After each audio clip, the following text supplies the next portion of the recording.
질건조증은 갱년기 전후에 가장 많이 발생하는 질환이긴 한데 의외로 20대에서 40대 여성에게도 종종 나타납니다. 그렇다면 질건조증이 50대의 갱년기 여성과 20대에서 40대 사이의 가임기 여성의 원인과 치료 방법에 약간 차이가 있다는 사실도 알고 계셨나요? 직접 밖에서 넣어주기 때문에 효과는 빨라요. 그런데 문제는 사용을 멈추면 바로 재발하게 돼요. 그래서 장기적으로 오랫동안 사용을 해야 되는데 문제는 장기 사용하게 되면 여러 가지 다양한 부작용이 많이 생길 수가 있어요. 질벽염증으로 인해서 상처와 출혈이 계속 재발했다 나았다. 그것 때문에 항생제를 계속 자주 복용하시되 보면요, 질벽이 점점 얇아져 가지고 나중에는 건조해지게 됩니다.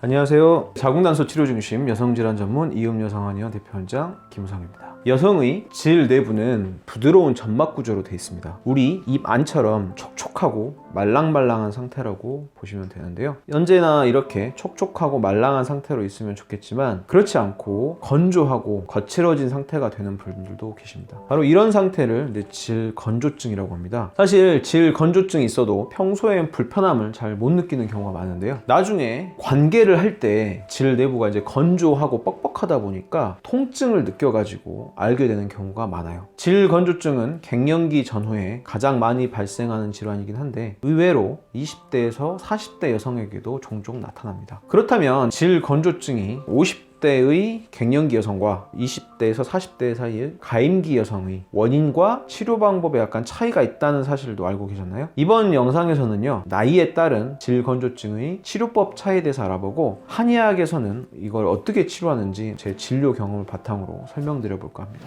자, 먼저 갱년기 여성의 경우를 보면 갱년기는 폐경을 기준으로 5에서 7년 전후의 기간을 뜻하는데요. 이때는 난소에서 분비되는 여성 호르몬 즉 에스트로겐의 분비량이 줄어들기 시작합니다. 에스트로겐은 피부도 부드럽게 해주고요, 질 점막도 부드럽게 이렇게 유지해주는 작용이 있는데요. 갱년기에 들어서 난소에서 더 이상 에스트로겐이 분비가 못하게 되면 점점 질벽이 좀 건조해지게 돼요. 그래서 양방에서는 에스트로겐이 함유된 질정이나 혹은 먹는 에스트로겐제를 통해서 즉 에스트로겐을 우리 몸으로 직접 주입해지는 방식으로 치료합니다. 직접 밖에서 넣어주기 때문에 효과는 빨라요. 그런데 문제는 사용을 멈추면 바로 재발하게 돼요. 그래서 장기적으로 오랫동안 사용을 해야 되는데 문제는 장기 사용하게 되면 여러 가지 다양한 부작용이 많이 생길 수가 있어요. 유방암이나 뇌경색이랄지 여러 가지 부작용이 있을 수 있기 때문에 좀 꺼리는 분들도 많죠. 한방에서는요, 호르몬을 직접 넣어주는 게 아니라 몸 안에서 스스로 대체 호르몬이 잘 나올 수 있도록 도와주는 방식으로 치료합니다. 자, 요거는 잠깐 설명이 필요한데요. 갱년기에 들어서 난소에서 에스트로겐이 잘 안 나오는 대신에 우리 몸의 다른 기관, 즉 부신이라는 곳이 있어요. 부신이라는 거는 콩팥의 위에 있는, 즉 신장 위에 있는 작은 호르몬 분비 기관이 있는데 이 부신에서 대체 호르몬을 분비를 해줍니다. 이 대체 호르몬이 분비가 잘 되면 질건조증이 안 생기고요, 대체 호르몬 분비가 잘 안 되면 질건조증이 잘 생기는 거예요. 한의학의 치료 방식은 부신에서 대체 호르몬을 잘 나올 수 있도록 도와주는 거예요. 그래서 증상이 좋아지고 충분히 치료가 되면 한방 치료를 멈춰도 계속 그 상태가 유지될 수가 있겠죠.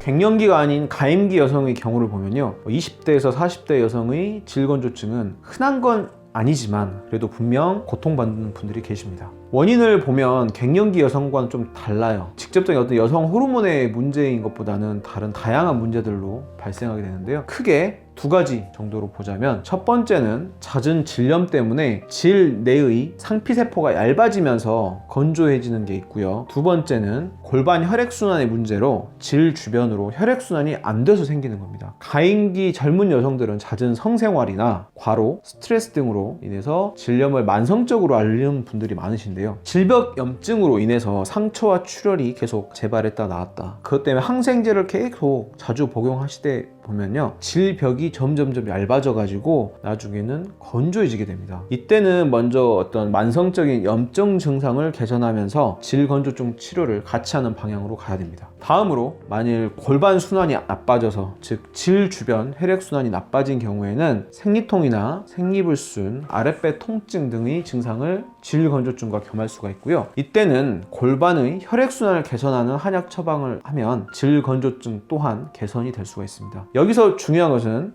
치료 후에 생활 습관을 개선해서 재발되지 않도록 주의하셔야 합니다. 네, 마지막으로 질 건조증을 예방하고 치료에 도움이 되게 한 팁을 몇 가지 알려드릴게요. 첫 번째로 충분한 수면을 취해줘야 합니다. 12시 이전에 잠자리에 드는 것이 좋고요. 하루에 7시간 이상은 수면을 취하는 것이 좋습니다. 두 번째로 지나친 질 세척을 멈춰야 돼요. 질 안까지 과하게 세척을 하거나 여성 청결제를 너무 자주 사용하지 마세요. 세 번째로 인스턴트 음식이나 맵고 짜고 자극적인 음식을 줄여야 합니다. 네 번째로 정제 설탕이나 액상 과당이 많이 들어간 음식, 간식의 섭취를 좀 줄이세요. 마지막으로 관계 시에 통증이 있으면 참지 마시고 꼭 윤활제를 사용하도록 하시고요.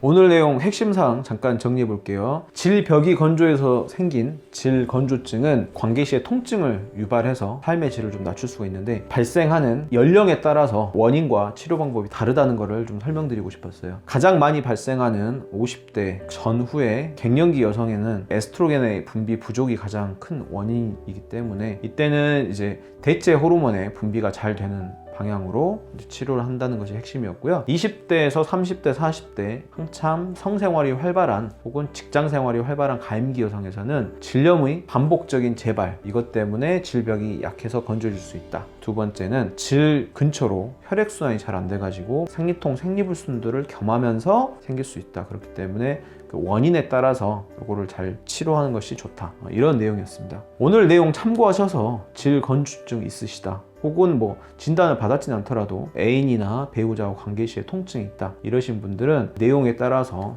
잘 치료하고 관리해 주시기 바랍니다. 오늘 내용 도움 되셨다면 구독과 좋아요 부탁드리겠습니다. 네, 감사합니다.